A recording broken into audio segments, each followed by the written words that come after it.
watched the video where I interviewed Elliot's mum, and she described how the yogurt had helped Elliot sleep better, his behaviour improved dramatically, then you might be interested in having a go at making your own yogurt. First of all, this is not medical advice. I'm not medically trained. It's important that you seek medical advice from your medical professional, because this might not be suitable for people, particularly if you have a suppressed immune system.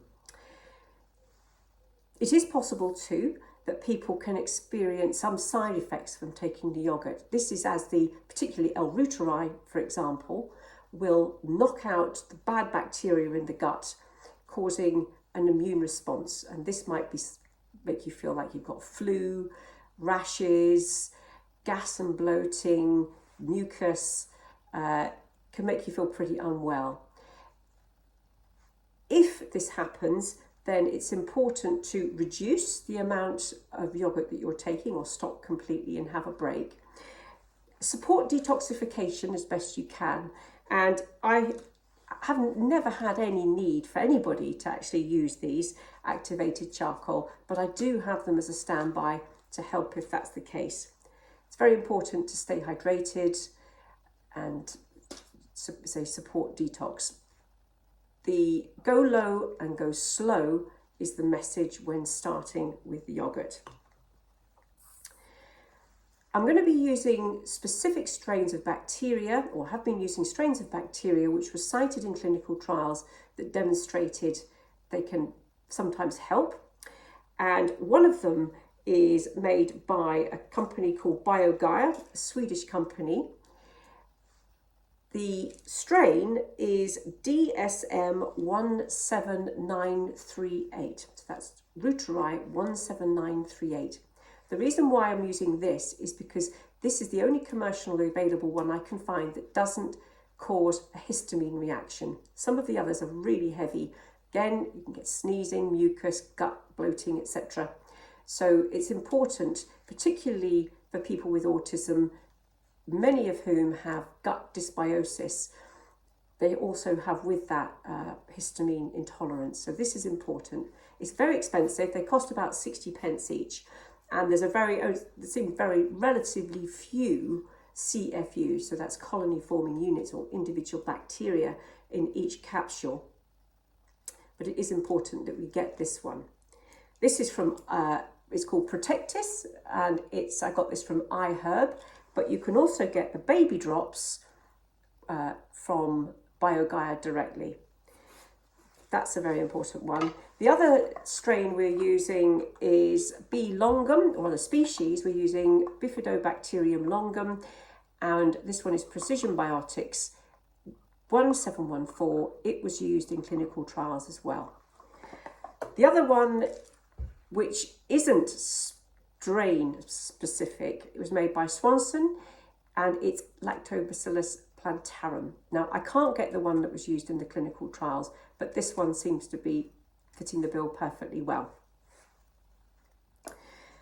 It's very important that we grow these three separately because they will compete with each other. The reuteri will knock out the B. longum and the plantarum will knock out the reuteri or whatever. So it's very important that we actually do these separately.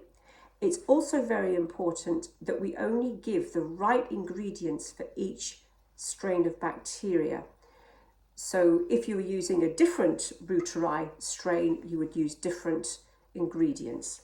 As it is, within the mix, we are going to be using for all three whey protein, hydrolyzed whey protein isolate. So this is a very fine form of protein that suits all three bacterial strains. For the reuteri, the carb source is just going to be plain old white sugar. You can use brown, but just sugar. For the B. longum and the plantarum, we're going to swap the sugar for a thing called FOS, which is fructooligosaccharides, not the same as inulin. It's a shorter chain and supports the growth of those bacteria. Inulin will support the bacterial growth of other unwanted strains. Certainly doesn't help reuteri. So we're going to use FOS. For reuteri, we're also going to add a tiny bit of glycerin This boosts the growth of the Reuteri, but also helps the Reuteri produce its own bactericide called Reuteri. So that's why it's so good at knocking out other bacteria. This is going to promote Reuteri production by the Reuteri, and it will help keep the other contaminants and pathogens out of the mixture.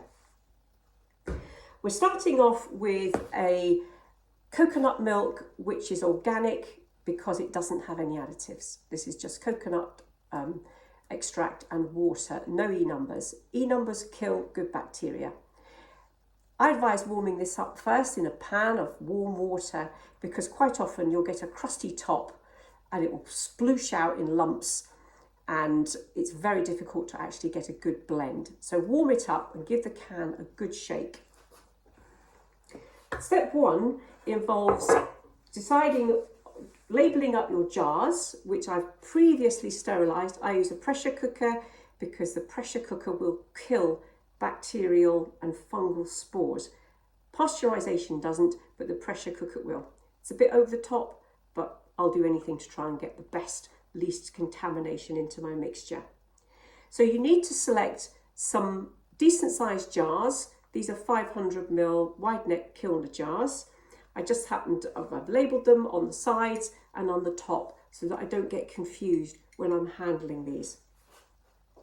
I mentioned that the L-Reuteri DSM 17938 has a very low bacterial count.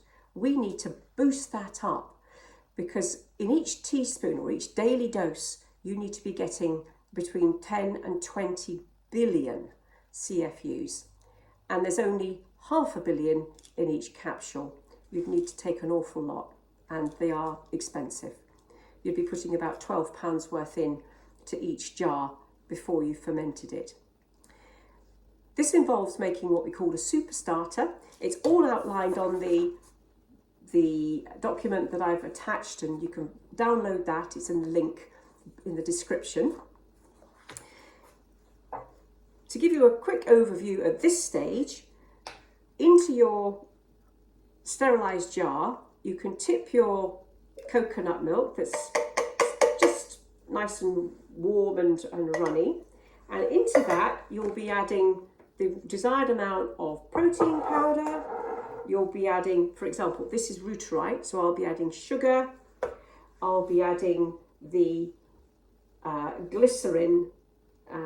So we've got the sugar, that's the carbs, we've got the protein, and this is a source of fatty acids. So once I've done that, I will put the lid on and give it a good shake. So give it a good old shake, and that's why it's important to have a nice warm coconut milk, because it will help blend it.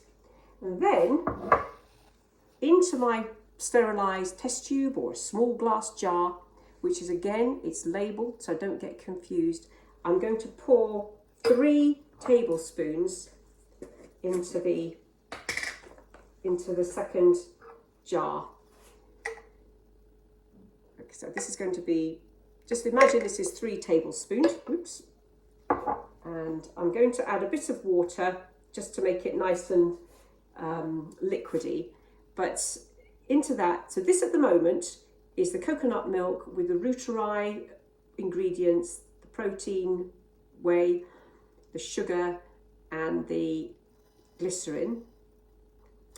All this needs to be pasteurised because it's been open to the air. There'll be bits of dust in there and other contaminants and potentially spores. So we're going to pasteurise this using whatever method you have. If you have a sous vide, then that's ideal. Set it to 82 degrees. And once it comes up to temperature, it takes 10 minutes. Now, it's important to bring the temperature up gradually and to monitor what's actually happening inside.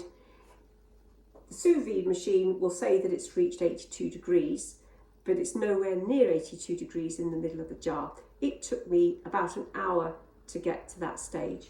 So it's very important that you actually monitor the temperature in the middle of the jar as well. And that's you can do with your temperature probe, which I have here somewhere. But in effect, you're bringing all the 6 containers with their designated ingredients in, and then pasteurising. It's very important when you take this out, this is really hot, you might need gloves or a towel or something like that. It will it will have expanded inside, the liquid will have expanded, and as it cools it forms a vacuum. So as it's cooling, just release, unscrew, but do not remove the top. This will stop the jar forming a vacuum and it's impossible to get the lid off. So it's just loose, but I'm not lifting it up to let any more contaminants in. So then let that cool down. That will take about 4 or 5 hours to actually just cool it, you know, if it's sitting on the worktop. And then you can pop it in the fridge. Meanwhile, we're going to get to work with adding, this will have cooled down to, well, ideally, you won't feel it as being warm, at which point you can then add the relevant bacteria, whether it's capsules or drops.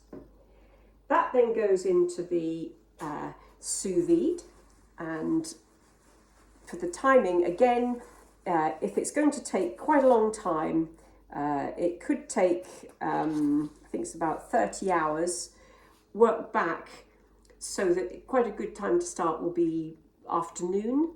Otherwise, you'll be getting up in the middle of the night. So time appreciation, work this out before you go. The other thing that's really important is make sure that your jars aren't going to float up and bob over. They fit into the equipment that you're going to use. So there's lots to get right, but as I say, in here, this first page, pages 1 and 2 of the document cover what I'm talking about in here. It's very important to do all the sterilisation process. So whether you're using alcohol, soak a paper towel and wipe the work area, put your mask, your gloves on, and wipe the worktop. And when you are adding the bacteria into these pre-pasteurised containers, don't leave the lids lying around. Just work as fast as you can to stop the air going in, because there's dust, and the dust has got these spores that aren't killed, so we need to work quickly. So that's phase 1. I'll be doing the next video shortly.